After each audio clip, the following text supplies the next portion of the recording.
Alytaus regiono atliekų tvarkymo centre, pasimatė neįprasti tokie objektai, dūzgiantys, 3 aviliai. Direktoriau, kokiu tikslu jie čia?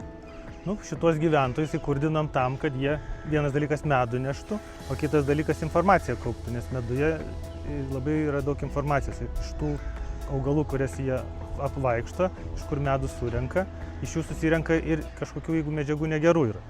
Tai mes jos čia gražiai rinks visą tą medų, surinks, mes jį paskui atiduosim laboratoriją ir gausim informaciją.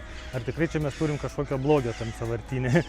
Tai labai tikimės, kad greičiausiai ne. Tai toks šitų darbuotojų dalykas. Kitas dalykas, jos labai tikrai savo darbu džiuginam visus aplinkui ir traukia akį.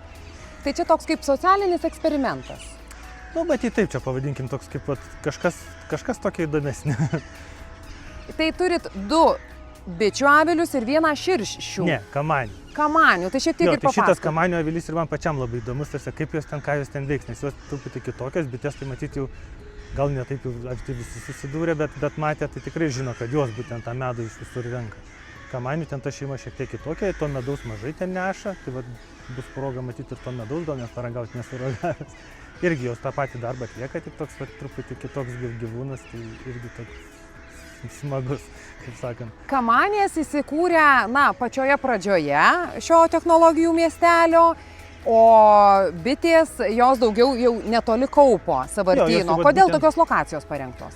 Tiesiog matyt, kad šitas tikslais, kad jos daugiau, bet ir kas ten žydė ant to kalno iš visų tų augaliukų ir susirankiotų tą medų. Kamanėm palikom jau ten truputėlį kitą darbą. Ir rožių kamanėm. Iš rožių rinkti medų. Tai čia pirmasis toks eksperimentas su bitėmis, čia tik startas. Taip, tikriausiai, čia, nes irgi, yra Lietuvoje ta įmonė, kuri užsiema būtent šiais tokiais tyrimais, tai įmonės gali šitos aviliukus pas juos gauti ir išsitirti. Nes ir miestuose stato ir žiūri, kokios ten tos ar palankios, nepalankios sąlygos. Tai ir mes pamatėm, pagalvom, kad gal ta informacija ir mums būtų vertinga turėti, o be to tai gana tikrai mielas padaras, kuris pradžiugina visus.